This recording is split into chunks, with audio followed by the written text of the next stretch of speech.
Tu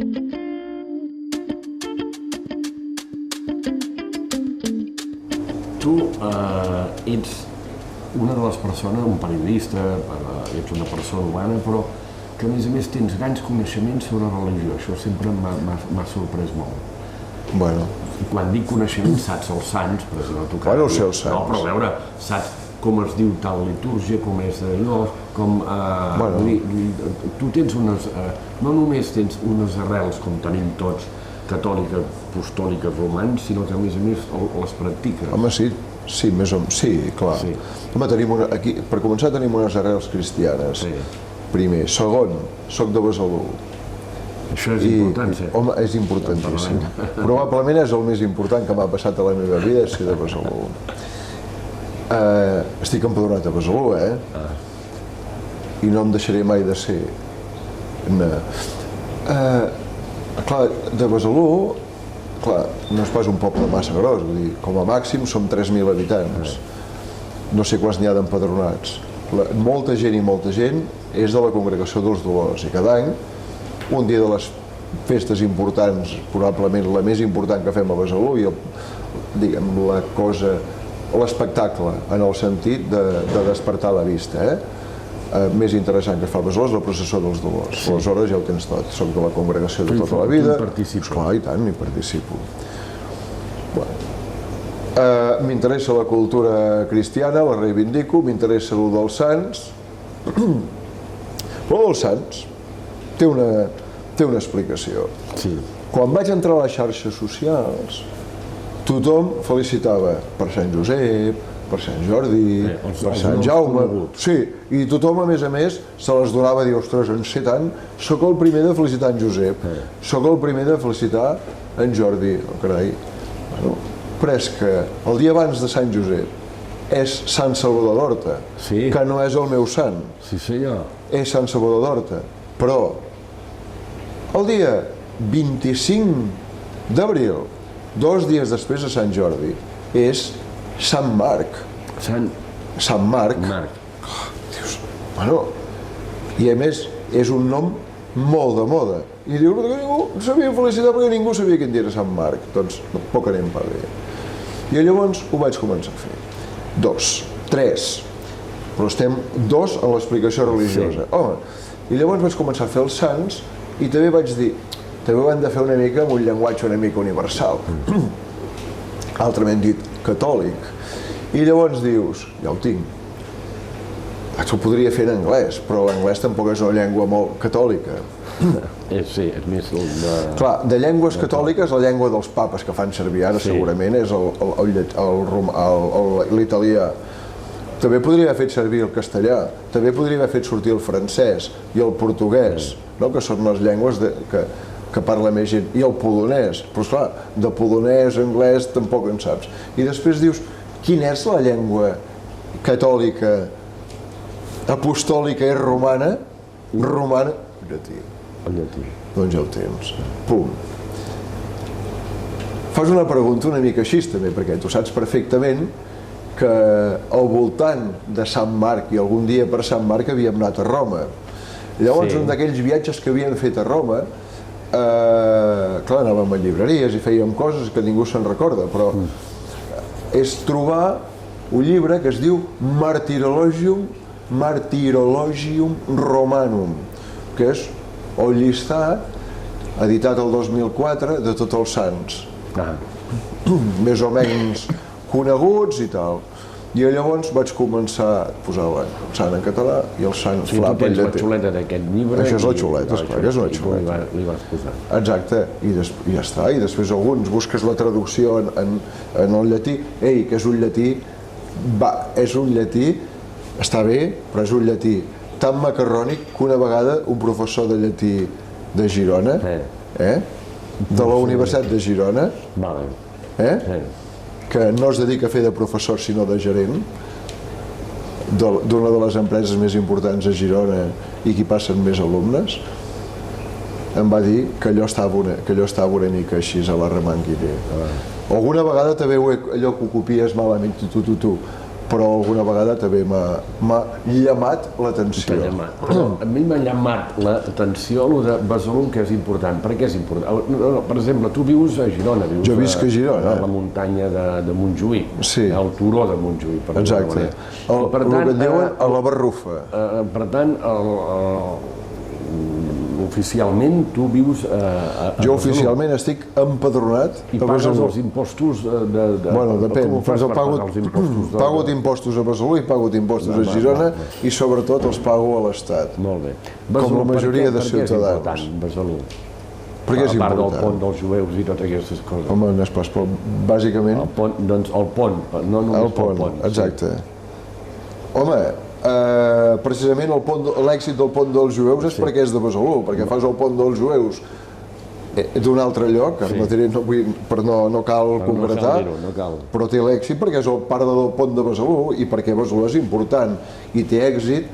En Martí em sembla que sentim, o sigui, més que jo segur que no, i jo més que ell tampoc. O sigui, per el que sentim per a Besalú estem, diguem, a dalt de tot. No es pot pas arribar més amunt. I és això. Per què? Perquè som conscients que Besalú és important. I ell és conscient que el pont és molt important. I el pont és una virgueria. Però està tornant molt turístic, molt allò... Sí, massa turístic.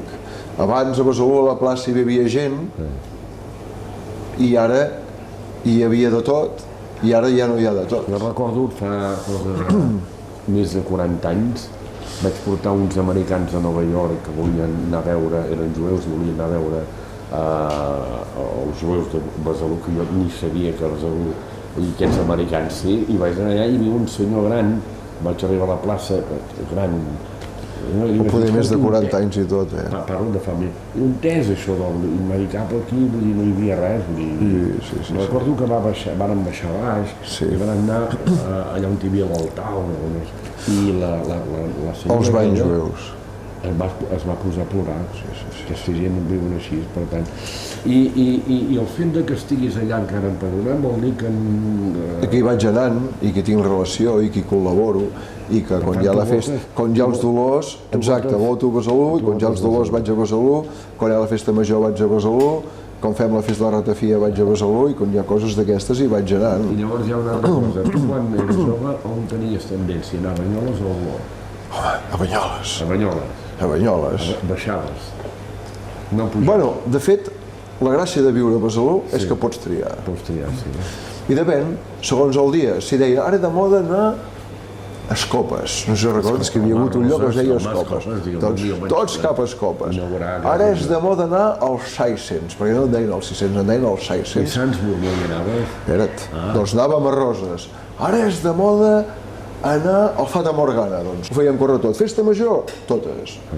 Anàvem a Figueres, anàvem a Olot, anàvem aquí a Banyoles i acabàvem, com tothom, pam, a Girona. A Girona acabàvem. Evidentment, l'última festa major, la festa major que ho rebentava tot, ho petava tot, hi havia el més xulo era la Girona. I fèiem autostop, encara es feia autostop, i pujava. I tant. I ara aquí on hi ha la Copa, aquí on hi ha la Copa, que passava, saps allà on hi ha les botxes, que ara hi ha la Copa, doncs la carretera passava per allà al mig, ens assentàvem allà i ens posàvem, i fèiem autostop, i ens posàvem per ordre, el primer que arribava es posava aquí, i anàvem així, funcionava molt, la gent esperava i superbé.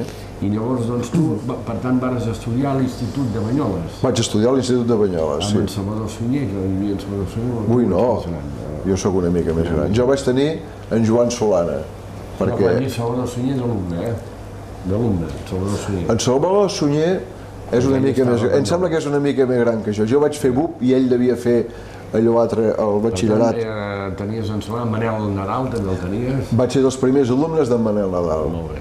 I la Pilar Baro. Sí, la Pilar. I la Quimi.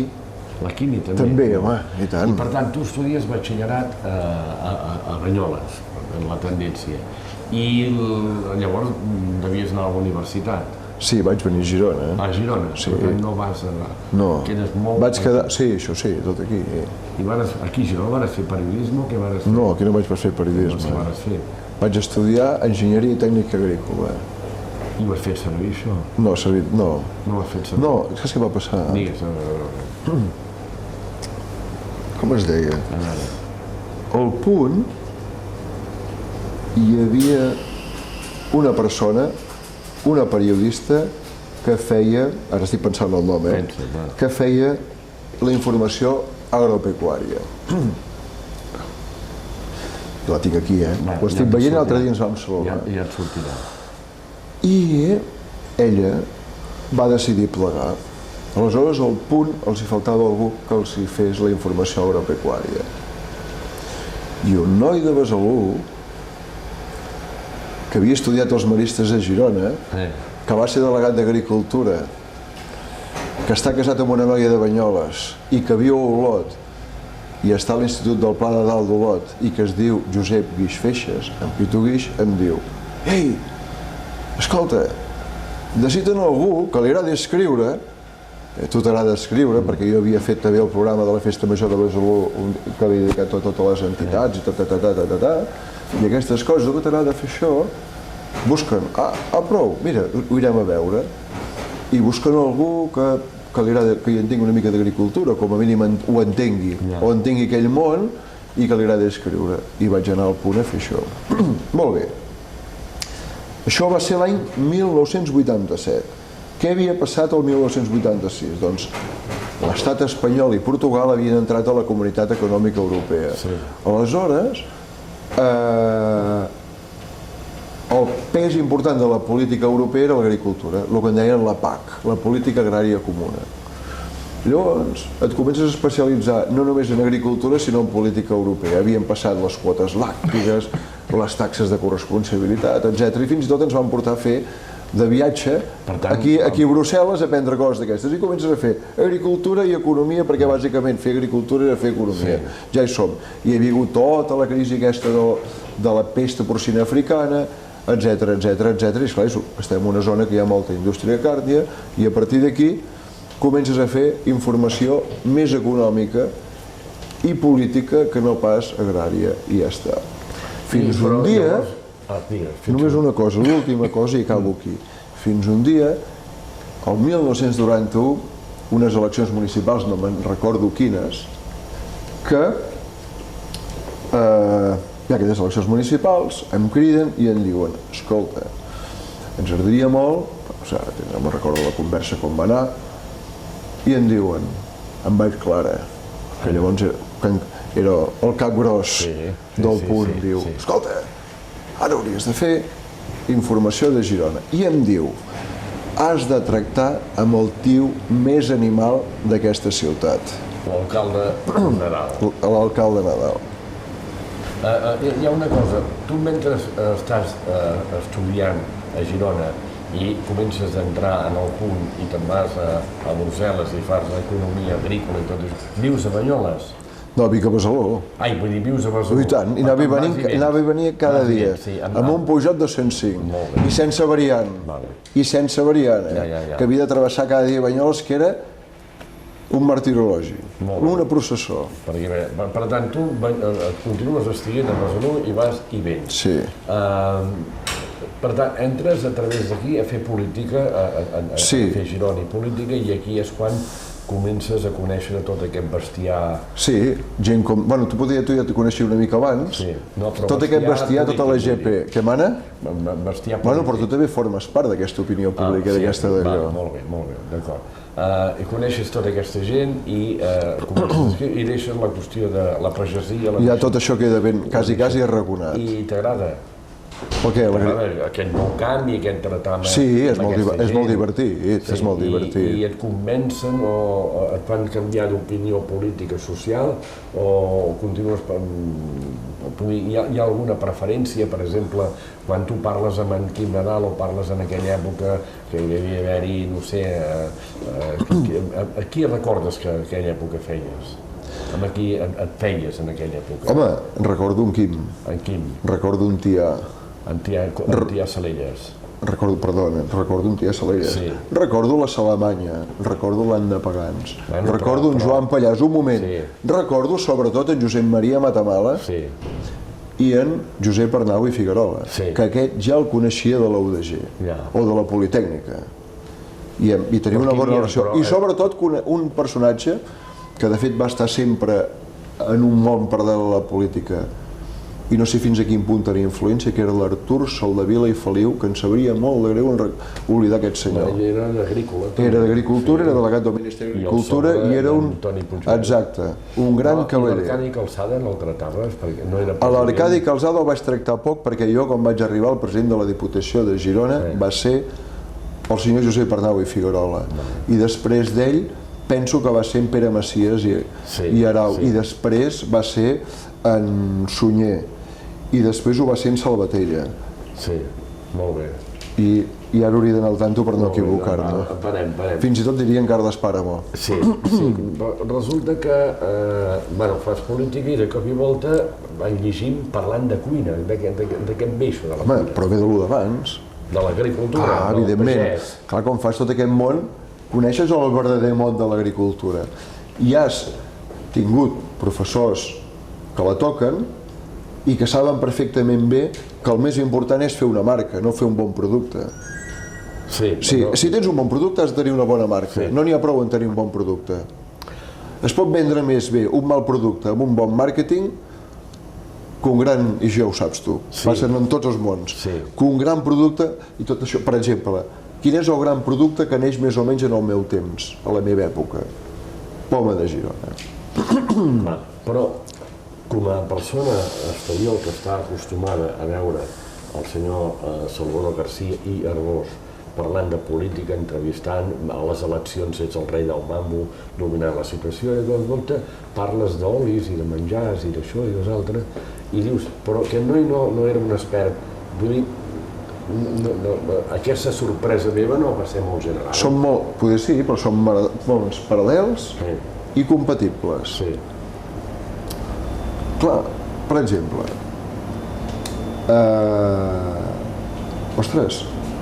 quan fas informació agropecuària parles de les denominacions de qualitat. Estic parlant de l'any 1987, just quan comença el punt. Neixen les denominacions de qualitat, que són precursores d'algunes denominacions d'origen i d'algunes IGP.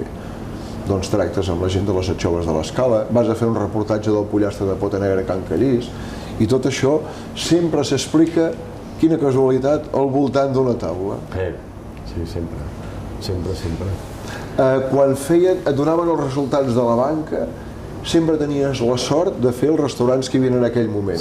Anaves a La Pequeña, que era un restaurant que s'anava molt, venies a Fornells, que hi havia el famós Fornells Park, i sobretot després va haver un moment que la gent es va aficionar molt a anar a dos llocs, al Massana, perquè era el centre, i l'altre, que era l'Albereda, que havien obert i era un gran restaurant. Llavors, estic parlant de restaurants clàssics de la ciutat de Girona, i a Cal Ros també s'hi havia anat, i en menys mesura al Ciutat de Can Roca, perquè la gent el veia allunyat. Tot i que hi ha podria explicar algun àpat important. Jo recordo durant una època que, i això el senyor Quim Nadal ho patia molt, molta gent, quan volia fer un bon sopar o volia provar la gastronomia, s'anava a Figueres. Bueno, això ho deia. De fet, recordo una entrevista, i a més ho ha dit molt, que tota la vida diu, què desitges per Girona? Què desitges per Girona? Sí, en Quim Nadal hi deia. O el motel. Home, el motel continua sent una gran institució. En Jaume Subirós continua sent un gran cavaller. Ara bé, Ciutat de Can Roca és, avui, no només l'ha superat, sinó que, esclar, no cal que expliqui que el Ciutat de Can Roca, en la llista aquesta, no sé quin número està ni el vull saber, però com a restaurant és un dels millors restaurants que hi ha hagut mai, amb tot, perquè són un equip de veritat. Jo recordo seguint les eleccions amb en Joaquim Nadal i Ferreres, candidat del PSC l'any 95, que esclar, seguint-lo amb ell vaig haver d'anar a Figueres, i s'ha vist de menjar els partits al Figueres a segona B, a segona A, i a punt de pujar a primera divisió. I el Girona estava I el Figueres s'ha quedat a ser un equip que ha estat a punt de pujar a primera divisió, i el Girona ha pujat a primera, ha guanyat el Real Madrid, m'entens? Ha empatat amb el Barça. Ha empatat amb el Barça. Ha guanyat l'Espanyol. Exacte, vull dir, veus això i dius, compte, Sí, però vull dir que hi havia una Girona que gastronòmicament era, a part d'altres coses... Era molt petita. Era molt petita, i en hotels també era molt petita. Sí, ara mires... Tu has viscut tot això. Jo he viscut aquest canvi l'he viscut tot. A què ha sigut degut? Que són les circumstàncies de la vida o...? No hi ha pas circumstàncies de la vida. Aquí sí que hi ha la mà de la política. Hi ha la mà de la política i una mica és del lideratge de Nadal i del lideratge de tota una sèrie de gent que hi ha a la ciutat de Girona. Jo crec que si la gent no s'hi apunta no es fa. Ara bé, la reforma del barri vell que atrau un turisme... Els jueus.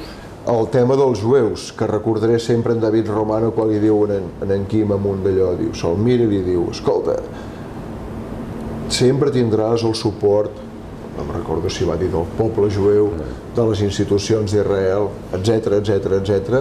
Ara bé, que hi hagi una mica més que no sigui atraure turisme, sinó que hi ha d'haver una investigació, hi ha d'haver estudi, hi ha d'haver un interès per la cultura, per potenciar-la. Això li va dir.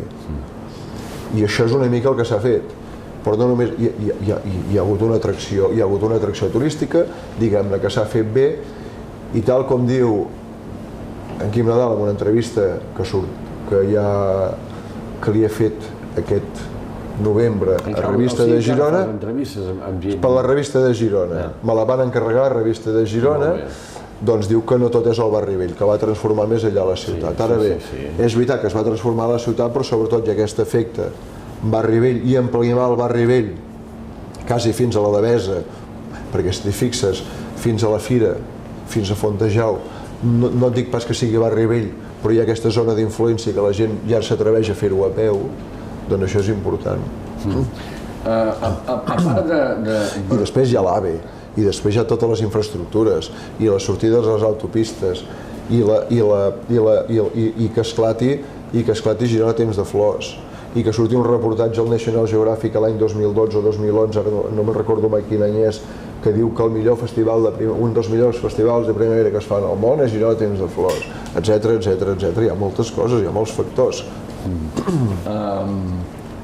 Besalú, periodisme, polítics, cuina. La cuina ha estat important. Jo recordo una vegada, ara fa anys, quan el Motel celebrava 50 anys, es va fer en el Dalí, o sigui, al Museu Dalí, la presentació d'un llibre, allà hi havia molta gent, i també hi havia tots els cuiners del món. Si arriba a caure allò, ens quedem sense cuiners. Bueno, i sense nosaltres, Jo estava amb un personatge molt important dins el món de la cuina, que era en Josep Valls, que va ser gerent del Motel, i estàvem junts. Josep Valls Grau. Sí, Josep de Sant Feliu de Pallerols, un home que l'home de confiança en Mercader, gran biògraf, podria dir, de Josep Pla, i en un moment determinat estàvem allò a punt de començar i es veu en Salvador Garcia en un lloc i tot de cuiners, tots els cuiners del món passant com si amb el padrino l'anessin a saludar.